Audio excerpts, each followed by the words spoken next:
The Palmer Creek Country Club stood proud against the orange evening sky, its white columns glowing in the setting sun. Staff Sergeant James Cooper sat alone at a corner table on the outdoor patio, his calloused fingers wrapped around a warm cup of black coffee. The peaceful scene before him was very different from what he had known for the past 15 months in Afghanistan. At 28 years old, Cooper wasn't the usual country club type. His short-cropped dark hair and straight posture made him stand out among the relaxed golf players and wealthy members. Even in his casual clothes, a clean blue button-down shirt and khaki pants, there was no hiding his military background.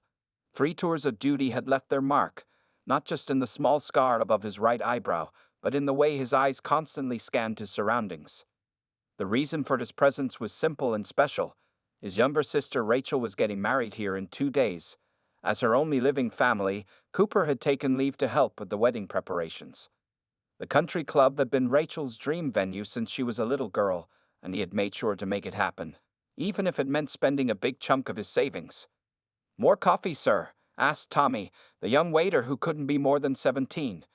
The boy had been calling him sir since learning he was a soldier, despite Cooper telling him it wasn't necessary. "Thanks, Tommy. And remember, James is fine," Cooper replied with a small smile. The teenager nodded eagerly, but Cooper knew he'd keep saying sir anyway. Some habits die hard. That was something Cooper understood well. From his spot on the patio, Cooper could see the entire parking lot and the winding driveway that led to the main road. The golf course stretched out beyond that, its perfectly trimmed grass looking like green velvet in the fading light. A few elderly couples were finishing their evening games, their quiet laughter carrying across the peaceful grounds. Inside, he could hear the muffled sounds of his sister meeting with the wedding planner. She had insisted he take a break when she saw the tension headache building behind his eyes. Planning a wedding, it turned out, involved 1,000 tiny decisions that seemed to matter enormously to everyone except him. Cooper checked his watch, 6:45 p.m. The club would be closing to non-members in about an hour. He enjoyed these quiet moments. They reminded him of the rare peaceful evenings during his deployments, those precious minutes between duties when he could just sit and breathe. The sound of children's laughter drew his attention to a family leaving the club's restaurant. A little girl, maybe 6 or 7, was skipping ahead of her parents, her yellow dress bouncing with each step. For a moment, Cooper saw Rachel at that age, just as energetic and happy, before their parents' accident changed everything. He had been 17 then, Rachel only 12. The memory made his coffee taste a little more bitter. A soft breeze carried the scent of freshly cut grass and blooming flowers across the patio. The garden staff had been working extra hard to make everything perfect for the weekend's wedding. Cooper made a mental note to thank them properly. His military training had taught him that every person in an operation mattered, from the commanding officer to the supply clerk. A wedding, he was learning, wasn't so different. The club's valet, another teenager named Mike, was parking a shiny Mercedes when Cooper noticed the first rumble in the distance. At first, it was just a low vibration, the kind you feel more than hear, but it was growing louder, disturbing the elegant peace of Palmer Creek Country Club. Cooper's combat-trained senses instantly went on alert, though his outer appearance remained calm. Experience had taught him that trouble often announced itself before arriving. He took another sip of his coffee, his free hand unconsciously adjusting to rest near his hip, where his service weapon would usually be. As the rumbling grew closer, Cooper watched the sun sink lower behind the golf course's tree line, casting long shadows across the manicured lawn. The peaceful evening at Palmer Creek Country Club was about to become anything but quiet. The peaceful evening shattered as 5 Harley-Davidson motorcycles roared up the country club's driveway, their engines deliberately revving loud enough to make the windows shake. Cooper watched as the riders, looking completely out of place at Palmer Creek, pulled into the parking lot. They ignored the proper parking spaces and instead lined their bikes up across 3 handicapped spots near the entrance. The biggest of the group, a man standing well over 6 feet tall with a thick gray beard reaching down to his chest, dismounted first. His leather vest was covered in patches, some with words that would make even hardened soldiers blush. The others called him Bear, and it wasn't hard to see why. His massive arms were covered in faded tattoos, and his belly stretched his dirty black t-shirt to its limits. Mike, the young valet, stepped forward nervously. "Excuse me, sir, but those spots are reserved for." "Reserved for whoever I say they're reserved for," Kid, Bear growled, shoving past the teenager. The other 4 bikers laughed, following their leader. They were a rough-looking bunch. 2 skinny guys with long greasy hair, a heavily tattooed man with a shaved head, and a younger member who seemed eager to prove himself. Cooper set his coffee down slowly, his trained eyes noting every detail. The way they moved told him these weren't just weekend riders, they were trouble looking for a place to happen. The skinny ones kept touching their vest pockets, a habit that usually meant concealed weapons. The bald one had brass knuckles poorly hidden in his back pocket. Inside the club, elderly members quickly moved away from the windows. The receptionist, a college student named Sarah, was already reaching for the phone, likely calling security. But Palmer Creek's security consisted of just 1 guard, barely out of high school, who worked the evening shift. Well, Bear announced loudly as he pushed through the entrance doors. Ain't this place fancy? Think they serve beer in golden cups here? His voice boomed across the lobby, making several people jump. The club manager, Mr. Phillips, hurried out from his office. He was a small man in his 50s who usually spent his days worrying about golf schedules and membership fees. Gentlemen, he said, trying to keep his voice steady, this is a private club. I'm afraid I'll have to ask you to leave. The bikers surrounded Mr. Phillips in a loose circle. Bear leaned down, putting his face inches from the manager's. Private club, huh? What makes you think we ain't members? He pulled out a dirty wallet and threw some crumpled bills on the floor. There's my membership fee. From his spot on the patio, Cooper could see everything through the large windows. He noticed how the young security guard, Kevin, stood frozen in the corner, his hand shaking as it hovered near his radio. The boy had probably never faced anything more dangerous than teenagers trying to sneak onto the golf course. The situation was getting worse by the second. The 2 skinny bikers had started wandering through the dining room, picking up drinks from members' tables and helping themselves. The bald one was blocking the main exit, while the young one kept watch near the pro shop entrance. Bear had moved on from terrorizing Mr. Phillips and was now making crude comments to a group of women who had been having dinner. Their husbands, mostly men in their 60s, looked helpless and angry. One of them stood up to protest but quickly sat back down when Bear cracked his knuckles menacingly. Cooper stood up quietly, his chair not making a sound on the patio tiles. His military training was screaming at him that this situation would turn violent soon if someone didn't step in. He had seen this pattern before, not with bikers, but with insurgents in villages. The same intimidation tactics, the same way of cutting off exits, the same enjoyment of others' fear. Through the windows, he could see Rachel and the wedding planner huddled in a corner, trying to stay out of sight. His sister's dream venue was about to become a nightmare, and Cooper knew he couldn't let that happen. As he moved toward the door, his mind was already calculating angles, distances, and potential threats. The peaceful evening at Palmer Creek Country Club was about to become very interesting indeed. Cooper walked through the patio doors with the same calm he'd shown during countless missions. His footsteps were silent on the polished floor as he entered the main dining room. Years of combat experience had taught him to move quietly, even in regular shoes. Several club members noticed him and their eyes followed him hopefully. They had seen him around during the wedding preparations and knew his military background. Bear was still terrorizing the dining room, now holding someone's expensive wine bottle by the neck like a weapon. The 2 skinny bikers, who Cooper had mentally labeled Skinny 1 and Skinny 2, were rummaging through the pro shop's display cases. The bald one stood guard near the main entrance, occasionally punching his palm with his brass knuckles. Hey, look what I found! The youngest biker called out, emerging from behind the reception desk with the club's cash box. Sarah, the receptionist, was crying quietly in her chair, her phone knocked to the floor before she could call the police. Cooper posed near a large marble column, watching as Bear laughed and praised his young follower. The staff sergeant's trained mind was mapping out the scene like a battlefield. 5 targets, 2 exits, 12 civilians in immediate danger zone, his sister and the wedding planner still hidden in the corner office. The young security guard, Kevin, looking more terrified by the minute. This place ain't so fancy after all, Bear announced, taking a long drink straight from the wine bottle. Just a bunch of rich cowards playing dress-up. He threw the half-empty bottle against a wall, making everyone jump as it shattered. Mr. Phillips tried one more time to control the situation. Please, I'm begging you. Take what you want and leave. We won't call the police. Oh, now you're being friendly. Bear grabbed the manager by his tie. What happened to "this is a private club"? He pulled the tie tighter, making Mr. Phillips gasp for air. That was enough. Cooper stepped out from behind the column. Let him go. His voice wasn't loud, but it carried across the room with unmistakable authority. The kind of voice that had commanded troops in firefights and led men through dangerous territories. The room went completely quiet. Bear turned slowly, still holding Mr. Phillips by the tie. Well, what do we have here? Some kind of hero?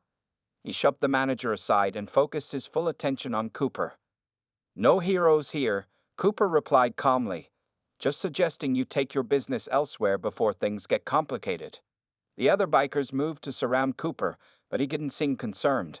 His posture remained relaxed, but anyone with combat experience would recognize his stance, perfectly balanced, ready to move in any direction. Complicated? Bear laughed, showing yellow teeth. Boy, the only thing getting complicated is your face when I rearrange it. He cracked his knuckles and took a step forward. What makes you think you can take on all of us? Cooper's eyes never left Bear's face, but his peripheral vision tracked every movement around him. Skinny One was nervous. His hand kept twitching toward his vest pocket. Skinny Two had shifted his weight to his back foot, preparing to rush in. The bald one was trying to circle behind. Last chance, Cooper said quietly. Walk away now, and we all get to enjoy our evening. Bear's face turned red with rage. How dare this clean-cut pretty boy tell him what to do? He reached out and poked Cooper hard in the chest with one meaty finger. Listen here, Boy Scout. The moment Bear touched him, Cooper's expression changed. It wasn't anger or fear. It was focus. The same look he'd worn during close-quarters combat training, during night raids, during every situation where his next movements would mean the difference between life and death. The other bikers sensed the change.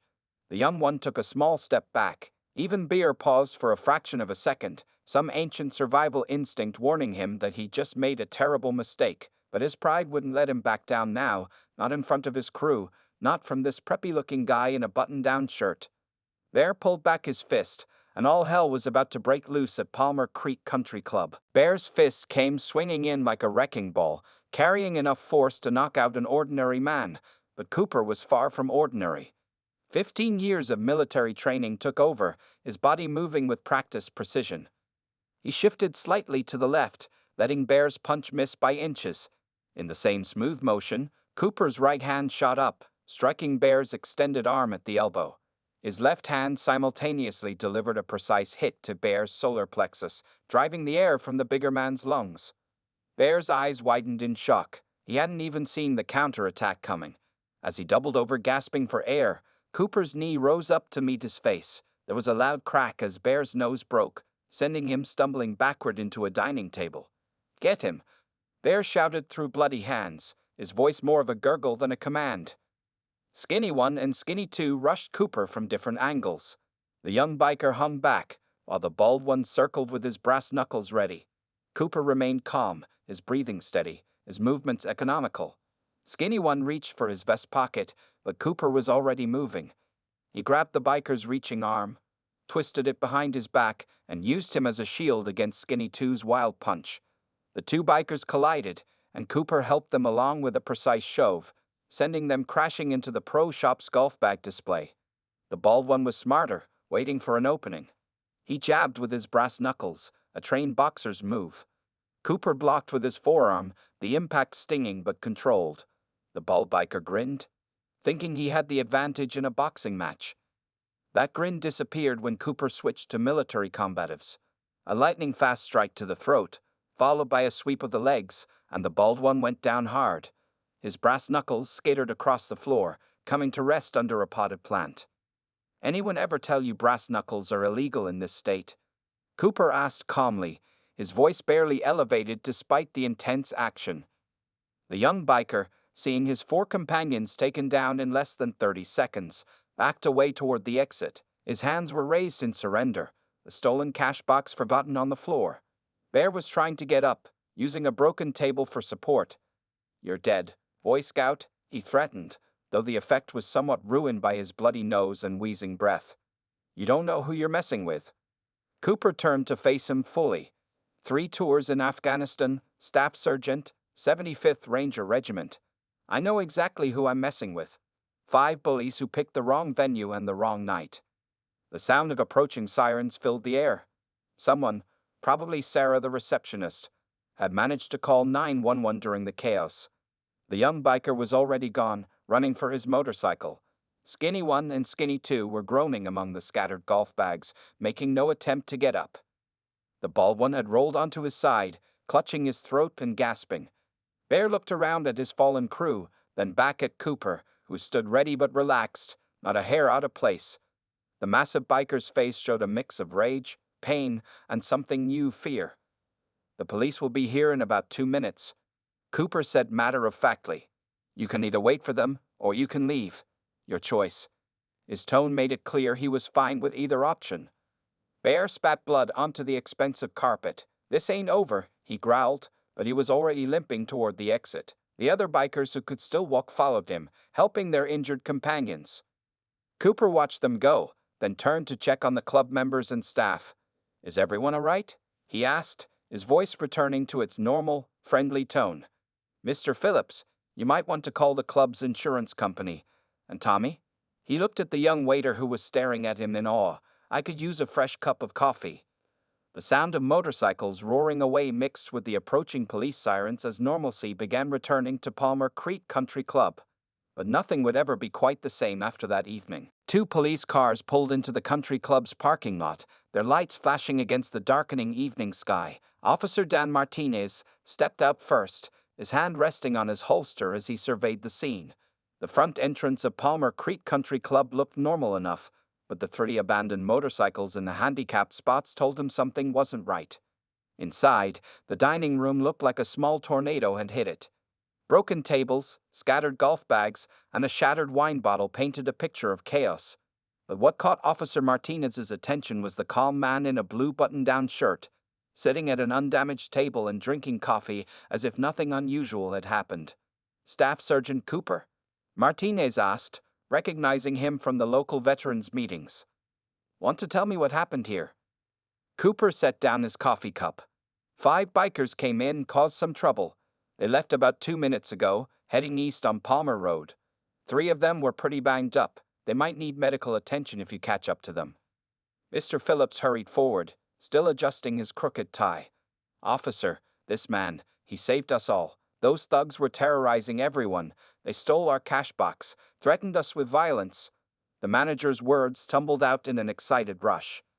Sarah, the receptionist, had finally stopped crying. I got most of it on the security cameras, she said, pointing to the monitors behind her desk. And I wrote down 2 of their license plate numbers. The second police officer, a rookie named Thompson, was taking statements from the club members. They'd all told the same story.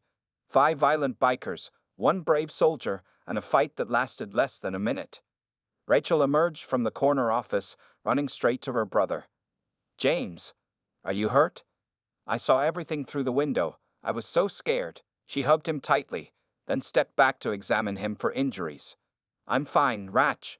Cooper assured her with a small smile, but I think we might need to find a new table for the Peterson family at your wedding.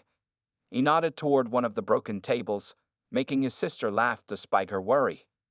The wedding planner, Mrs. Chen, was already making notes on her tablet. Don't worry about the tables, she said firmly. After what you did, Mr. Cooper, this club owes you a lot more than some replacement furniture. Officer Martinez was reviewing the security footage with growing amazement. The cameras had captured every moment of Cooper's efficient takedown of the bikers. Staff Sergeant, he said, shaking his head, remind me never to get on your bad side. Tommy appeared with another fresh cup of coffee for Cooper. The young waiter's hands were still shaking slightly, but his eyes shone with admiration. That was the most amazing thing I've ever seen, sir. The way you moved. It was like a movie, but real. Kevin, the security guard, looked both impressed and embarrassed. I'm sorry I froze up, he said quietly to Cooper. I've only had this job for 3 months, and they just taught us to call the police if anything happened. You did exactly the right thing, Cooper assured him. Calling for backup is always smart. Besides, keeping everyone else safe is more important than trying to be a hero. The club members who had stayed to give statements were now gathering around Cooper's table. Mrs. Davidson, a wealthy widow in her 70s, patted his hand. "Young man, I haven't seen anything that exciting since my Herald took on that angry goose on the ninth hole in '82. Officer Martinez finished his initial report and approached Cooper again. "We'll need you to come down to the station tomorrow to give a formal statement. But from what I've seen and heard, this is a clear case of self-defense and defense of others. Those bikers are going to have a lot more to worry about than their bruises when we catch up to them."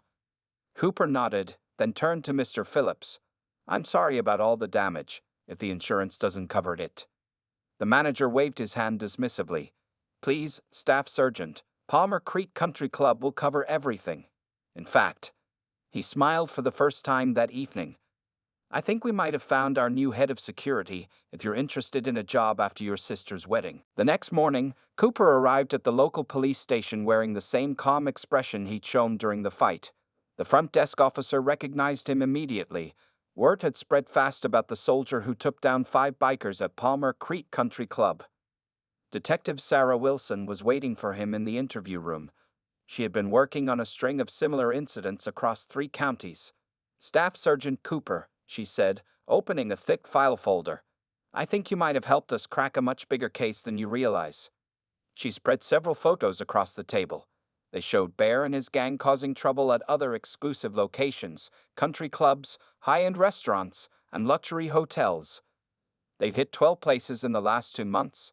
Detective Wilson explained. "But no one fought back before. Everyone was too scared." Cooper studied the photos carefully. "The 2 skinny ones always check the pockets first," he noted, "looking for something specific." "Credit cards," Detective Wilson nodded. "They've stolen over 50 cards and racked up thousands in charges before anyone could cancel them. But thanks to your sister's wedding, we got them on camera for the first time." Just then, Officer Martinez stuck his head in the door. "You're going to want to see this," he said with a grin. "We found them at County General Hospital." The detective gathered her files quickly. "Want to come along, Staff Sergeant? I think you've earned the right to see this through." 20 minutes later, they walked into the hospital's emergency room. Bear was sitting on a bed, his nose heavily bandaged and his ribs wrapped tight. The bald biker was still getting treatment for his throat, while Skinny 1 and Skinny 2 nursed various bruises and sprains. Well, Detective Wilson said loudly. "The Palmer Creek 5, all in one place. How convenient." Bear's face turned red when he saw Cooper standing behind the detective. "You." He started to get up but winced in pain and sat back down. "Save it," Detective Wilson cut him off. "We got you on camera assaulting club members, stealing credit cards, and destroying private property. Plus, those brass knuckles your friend had. That's a felony weapon charge." The young biker who had run away was brought in by 2 officers. He had tried to hide at his girlfriend's house, but her parents had seen the news and called the police. Now he looked terrified, especially when he saw Cooper. "Here's how this is going to work," Detective Wilson continued. "You're all under arrest. The charges include assault, theft, criminal threatening, and vandalism. But if you give us information about the other incidents," she let the offer hang in the air. The young biker broke first. It was all Bear's idea. He said rich people were soft, that they'd rather give up their wallets than fight. "We got a whole system. Bear creates the distraction while we grab cards and valuables. There's a guy in the city who helps us sell the stolen stuff." "Shut up, Jimmy," Bear shouted, then groaned as the movement hurt his ribs. But Jimmy kept talking, spilling details about their entire operation. The other bikers glared at him, but they knew they were caught. The security camera footage from Palmer Creek was too clear, and too many witnesses had given statements. Cooper stood quietly by the door, watching it all unfold. He wasn't enjoying their misery.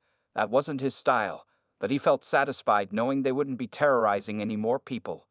"One question," Detective Wilson asked Bear. "Of all the places you could have hit, why Palmer Creek last night?" Bear looked down at his bandaged hands. "Someone told us they were having some fancy wedding this weekend. Figured it'd be an easy score, just rich people and old folks." He glanced at Cooper. "Didn't know they had their own personal army ranger on guard duty." Cooper checked his watch. He needed to get back to the club. There were still wedding preparations to handle. As he turned to leave, he heard Bear mutter, Should picked a different country club. No, Cooper said, looking back one last time. You should picked a different line of work. 2 days after the incident, Palmer Creek Country Club was transformed. White flowers decorated every corner, soft music filled the air, and the dining room showed no signs of the fight that had taken place. The broken tables had been replaced, the carpet cleaned, and even the pro shop's display was perfectly restored. Cooper stood in front of a mirror, adjusting his tie. He had traded his casual clothes for a sharp black suit. It was his sister's wedding day, after all. The local newspaper lay on a nearby table, its headline reading "Military Hero Stops Criminal Gang at a Light Country Club." "You clean up nice, Staff Sergeant," Tommy said, bringing in a cup of coffee. The young waiter had appointed himself as Cooper's personal coffee bearer since the incident. "Though I liked the other outfit better, you know, the one you wore while taking down 5 bikers." Cooper smiled. "The suit's just for today, Tommy. Rachel would kill me if I showed up to her wedding in anything else." The club had been buzzing with excitement all morning. News of the fight had spread quickly through the town's social circles, and suddenly everyone wanted to be at Palmer Creek. Mr. Phillips had received over 30 new membership applications in just 2 days. "Your sister's guests are arriving," Mrs. Chen, the wedding planner, announced from the doorway. "And you'll never believe who else is here, the mayor. He says he just happened to be in the neighborhood." She rolled her eyes, making it clear she didn't believe that for a second. Cooper checked his watch. 1 hour until the ceremony. He could hear the growing crowd in the main hall, their excited chatter mixing with stories about that night with the bikers. The incident had already become a Palmer Creek legend. Kevin, the young security guard, approached Cooper nervously. He was wearing a new uniform, looking more confident than before. "Sir, I wanted to thank you again. Mr. Phillips promoted me to assistant head of security, under you, of course, once you start next month."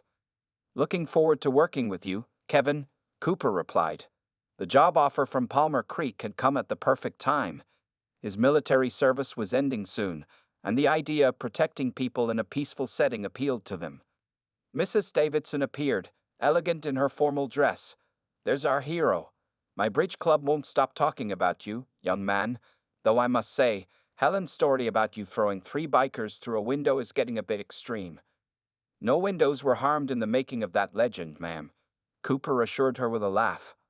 Officer Martinez and Detective Wilson arrived in their dress uniforms, having been personally invited by Rachel. "The DA is pressing charges against all 5 of them," Detective Wilson reported. "And thanks to Jimmy's confession, we're closing cases in 2 other counties." "Bears facing the most time," Martinez added. "Turns out he had outstanding warrants in 3 states. You really did everyone a favor that night, Staff Sergeant."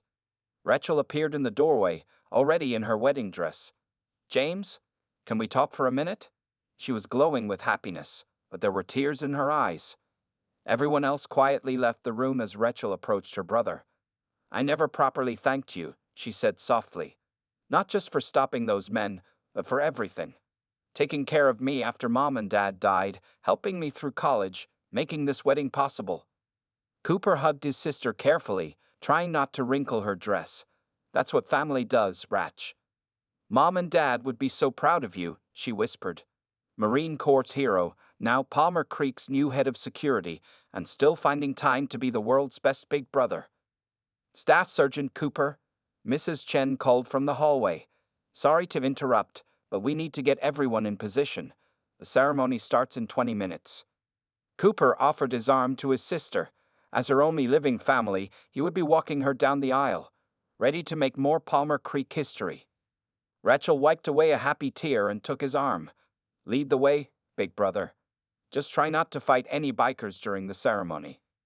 "No promises," Cooper winked. "But I think Palmer Creek's seen enough excitement for 1 week." 1 month after the wedding, Palmer Creek Country Club had settled into a new normal. The morning sun shone through the large windows as Cooper walked through the main entrance, now wearing the dark blue uniform of the club's head of security. Members greeted him warmly as he passed. He had become something of a celebrity in the wealthy community. "Morning, boss," Kevin called out from the security desk. The young guard had grown more confident over the past month, standing straighter and speaking with more authority. Under Cooper's guidance, he was becoming a proper security professional. Tommy hurried over with his usual coffee delivery. Sir, did you see the magazine?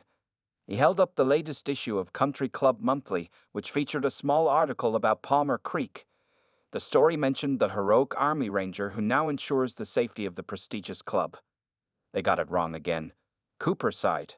Rangers are Army, not Marines. But he smiled as he took the coffee. Some battles weren't worth fighting. Mr. Phillips was showing a group of potential new members around the club. And this, he said proudly as Cooper passed, is our head of security, Staff Sergeant Cooper. Perhaps you've heard about the incident last month. The visitors nodded eagerly. Everyone had heard the story by now. The pro shop had a new display case, stronger than the old one. Behind the counter, a framed newspaper article hung on the wall, showing Cooper's picture next to the headline about the biker gang's arrest. Below it was a smaller article about Bear and his gang pleading guilty to multiple charges across 3 counties. James, Rachel's voice called out. She was visiting for lunch. Glowing with happiness from her recent honeymoon. I brought you something from Hawaii. She handed him a small package wrapped in brown paper. Inside was a coffee mug with World's Best Brother/Security Chief printed on it. Cooper laughed and immediately transferred his coffee to the new mug. How's married life? He asked as they walked to the dining room. Wonderful, Rachel beamed. Though Mark says our wedding will always be the most exciting one in Palmer Creek history, thanks to your pre-wedding entertainment. They passed Mrs. Davidson's regular table, where she was holding court with her bridge club. And then he said to those horrible bikers, I've fought terrorists in Afghanistan, you don't scare me. She was still embellishing the story, much to her friend's delight. Cooper didn't bother correcting her version. The truth was exciting enough without added details. Besides, the story had been good for Palmer Creek. Membership was at an all-time high, and the club had even started a self-defense class taught by Cooper twice a week. Sarah, the receptionist, waved from her desk. She had helped the police identify several of Bear's previous victims, leading to the return of stolen property. A small Employee of the Month plaque with her name sat proudly on her desk. Oh, I almost forgot, Rachel said. Detective Wilson called. She said Bear and his gang are being transferred to state prison next week. They're looking at 5 to 7 years each, except for Jimmy. He got a lighter sentence for cooperating. Cooper nodded. Justice had been served, and that was enough for him.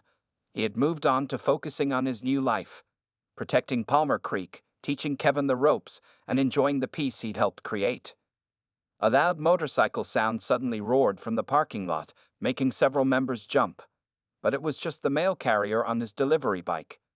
Cooper smiled at the nervous reactions. Some sounds would take a while to forget. Will you tell me the real story again? Tommy asked during his afternoon coffee delivery. You know, what actually happened that night? Cooper looked around at the peaceful club, the golfers on the course, the families enjoying lunch, the staff going about their duties without fear. Nothing much to tell, Tommy, he said with a modest shrug. Just a Marine who happened to be in the right place at the right time. And drinking the right coffee, Tommy added with a grin.